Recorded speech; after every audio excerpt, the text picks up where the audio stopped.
This morning, fans of the beloved giant pandas at the National Zoo are saying final goodbyes as the animals prepare to head back to China as early as today. We know they go to China for a higher purpose, to be a part of the breeding program. The Chinese pandas, Mei Shang and Tian Tian, arrived at the National Zoo in 2000.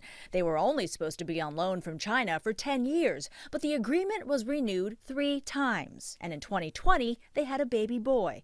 But efforts to renew the agreement again failed.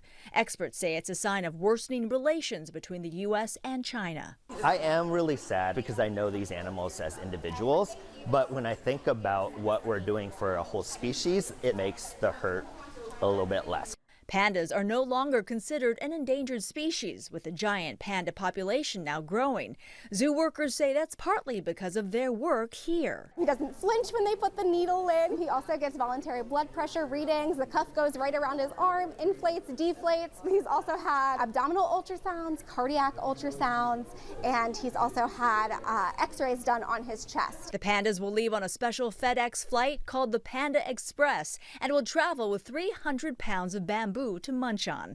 Workers say the send-off will be emotional for both the people and the animals. If he did not trust us and we didn't build that relationship with him, we would not be nearly as successful as we have been. Only 4 pandas will remain in the U.S. Those are at the Atlanta Zoo, and their agreement with China expires next year. As for U.S.-Chinese relations, President Biden and China's president will meet at an economic summit in San Francisco next week. Andrea Fuji, ABC News, New York.